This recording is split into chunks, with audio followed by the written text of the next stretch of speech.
শুভ সকাল। রোজের পাঁচালি থেকে নিয়ে চলে এলাম আজকের আরেকটি ভিডিও। আর সকাল সকাল খুব সুন্দর একটি ফুল দিয়ে শুরু করলাম। আর ফুলের পাশের মৌমাছিটিও বলে দিচ্ছে সকাল হয়েছে, এবার কাজে লাগো। চলুন এবার কাজে লাগি। আর ওইদিকে ভাতের চাল বসিয়ে আমি আমার মতন সেই জুস যেটি খাই আর কি, গাজর, তারপরে টুকটাক আদা, লাউ, তারপরে আজকে একটু পেঁপে দিয়েছিলাম, কুলেখাড়া ছিল না, সব মিশিয়ে একটু জুস করে নিয়েছিলাম। আর এটাই আমি সকালবেলা চেষ্টা করি খাওয়ার, ভালো না লাগলেও খাই। আর এটা মোটামুটিভাবে খাওয়া হয়ে গেছে। ওইদিকে ভাতের চাল তো রেডি হয়ে গেছিলো, আর চিমনিটা চালালাম। আজকে স্কিনটার মানে প্রবলেম হচ্ছিলো কোনো রকম, যাই হোক হয়তো কিছু হবে, পুরোনোও তো হয়েছে। আর এদিকে মোটামুটিভাবে ততক্ষণে আমার ভাতটা হয়েই গেছিলো। আর ভাতও হতে হতে উপরও দিয়ে দিয়েছিলাম, কিন্তু আর বাকি আদার্স কাজগুলো বাকি ছিল। বিষয় হচ্ছে আমাদের বাড়িতে না আলু ছাড়া সংসার চলে না। মানে একটা মানুষকে ছেড়ে দিতে পারে, কিন্তু আলু ছাড়া যাবে না। আমাদের বাড়িটা হচ্ছে সেই রকম। যাই হোক, শিম এনেছিল, এখনকার শীত আসছে, এই মরশুমে নতুন শিম উঠেছে বাজারে, শিম এনেছিল। আর শিম দিয়ে আলু দিয়ে একটা ভাজা টাইপের করেছিলাম। আর ততক্ষণে ভাতটা নামিয়ে ঠান্ডা করতে দিলাম। আর শনিবার পনিরের ব্যবস্থা করছি। আর আমি তো আলু সবসময়ের জন্য একটুখানি হলেও জলে ভালো করে ফুটিয়ে তারপর আবার নতুন জলে আবার ফোটাই। তো তাই করেছিলাম, কারণ প্রচুর নোংরা টোংরা থাকে, কেমন একটা কালো জল বেরোয়। আর আমি সবসময় ওই পরে যে জলটা গরম হয়ে যায় বা ফুটে যায়, সেই জলটার মধ্যে পনিরটা ভেজে তারপরে দিয়ে দিই, তাহলে পনিরটা ভালো ফোলো আর বড় বড়ও হয় আর নরমও হয়। ততক্ষণে ফোড়ন দিয়ে দিলাম। আর ফোড়নের মধ্যে ছিল একটা শুকনো লঙ্কা, একটু তেজপাতা আর পাঁচফোড়ন। আর এইদিকে রোজের মশলা যেমন স্বাদ মতন লবণ, হলুদ আর জিরে বাটা, সামান্য একটুখানি দারচিনি দিয়েছিলাম। আর ওইদিকে আদা ছিল, কাঁচা লঙ্কা ছিল, দিয়ে ভালো করে কষালাম মশলাটাকে। আর মশলাটা ভালো করে কষিয়ে যখন দেখলাম তেল হয়ে গেছে, তখন ওই সেদ্ধ যে আলু আর পনিরে দিয়েছিল সেটা দিলাম। আর আজকে হয়েছিল কি, ওই আলু সেদ্ধর সময় না আমি একটু লবণ দিয়েছিলাম, আমার আর মনে ছিল না, আমি এদিকে লবণ বেশি দিয়ে ফেলেছিলাম। তাই আটা আবার নতুন করে ছোটো করে আটা মেখে তারপরে এই লবণের একটু বেশি যখন হয়েছিল ঝোলে দিয়ে দিলাম। এটা অনেকটা লবণটা ঠিক করে দেবে। টমেটো ছিল না আজকে আবার। যাই হোক, এবার সবজিটা হয়ে গেল, নামানোর সময় একটু গরম মশলা দিয়ে নামালাম। আর আজকে আবার একটু বেরোনোর আছে, একটু পোস্ট অফিসে যাব। আর তরকারি ফুটছে, এক্ষুনি হয়ে যাবে, একটু নামাবো। আর এই যে সবজি নেমে গেছে, পনির আলুর সবজি, মোটামুটি নিরামিষই। আর এইদিকে টুকু চলে এসেছে, টুকুর কাজ নিয়ে বসেছে, প্রচুর থালা বাসন হয়েছে। আর এইদিকে বাবাও পড়তে বসে পড়েছে, ওর প্রাইভেট ছিল সকালবেলা, এসে আবার একটু পড়তে বসেছে। আর তারপরে এবারেও ঘরদোর মুছলে আমি এদিক দিয়ে একটু বেরোবো, আমার একটু চাপ আছে। আর ও এবার ঘর মোছার জন্য রেডি হলো, আর আমি ওইদিকে রেডি হলাম, কারণ আমাকে তো একটু পরে বেরোতেই হবে।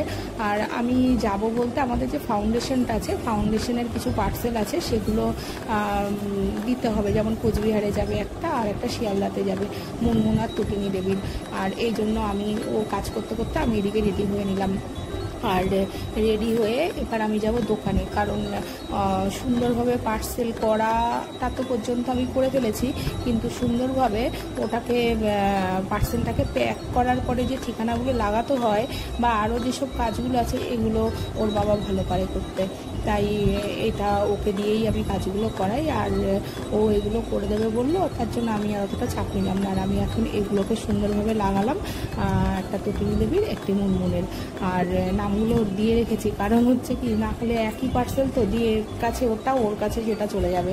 আর এখান থেকে আমি যাব পোস্ট অফিসে, আর কৃষ্ণনগর পোস্ট অফিস যেতে হবে। কারণ হচ্ছে সুন্দরভাবে যদি পার্সেলগুলো না দিই, আসলে এগুলো হচ্ছে একটা স্মারক সম্মান। আমাদের এই ফাউন্ডেশনের গ্রুপটি একটু দেখবেন, ওখানেও একটি চ্যানেল আছে, চ্যানেলটির নাম হচ্ছে এক মুঠো স্বপ্ন ফাউন্ডেশন। আর যা রোদ পড়েছে, আর এই রোদের মধ্যে যাই হোক একটি টোটো পেয়ে গেছি। টোটোতে আবার 3জন 4জন না হলে ওরা যেতে চায় না, যাই হোক রাজি হয়েছেন।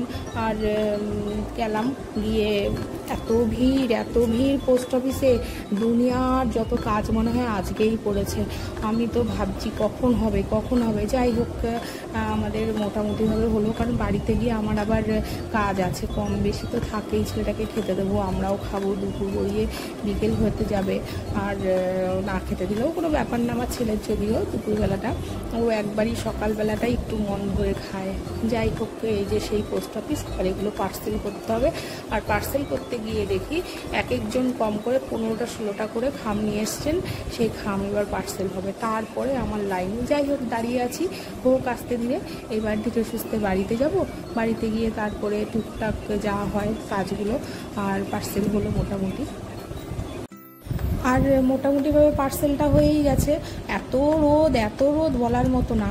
আর এই রোদের মধ্যেই আসলাম, এসে আবার একটুখানি বসে। আর আমি তো বললাম যে আমাদের বাড়িতে কোনো রকমভাবে মাসের কোনো কিছু আসে না, যখন যেমন তখন তেমন। এখন এটা শেষ হয়ে গেছে মানে এখন এটা নিয়ে আসবে, সে যাই হোক না কেন। আর কিছু পাঁপড় এনেছিলাম।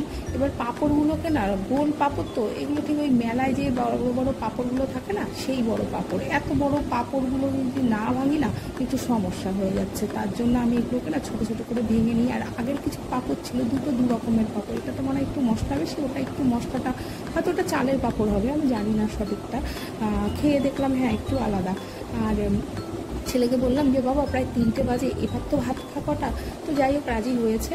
আর রাজি হয়েছে মানে ওকে এখন আমাকে সেই ছোটোবেলায় মনে হয় খুব ভালো ছিল, বড় হয়েই যেন যন্ত্রণাটা বাড়লো আমার খাওয়া নিয়ে।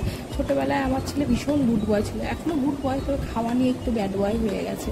তো যাই হোক, পাঁপড়গুলো ভেজে নিলাম, কারণ হচ্ছে অনেক কটাই পাঁপড় আছে, 2 রকমের পাঁপড়। দেখি কোনটা খায়, আর কিছুটা রেখে দেবো। পাঁপড় আবার একটু টিফিন বক্সের মধ্যে বন্ধ করে রাখলে ভালোই থাকে, ক্ষতি হয় না বা ভালোই নষ্ট হয় না পাঁপড়টা। আর এই আজকের দিনে এই পাঁপড়টা বললাম যে এখন দেখি বাবু কতটুকু রেডি হয়। আর শনিবার তো নিরামিষ, পনিরটা আছে, দেখা যাক কী হয়। আর কিছুতে আমার ছেলেকে ফল খাওয়ানো যাবে না।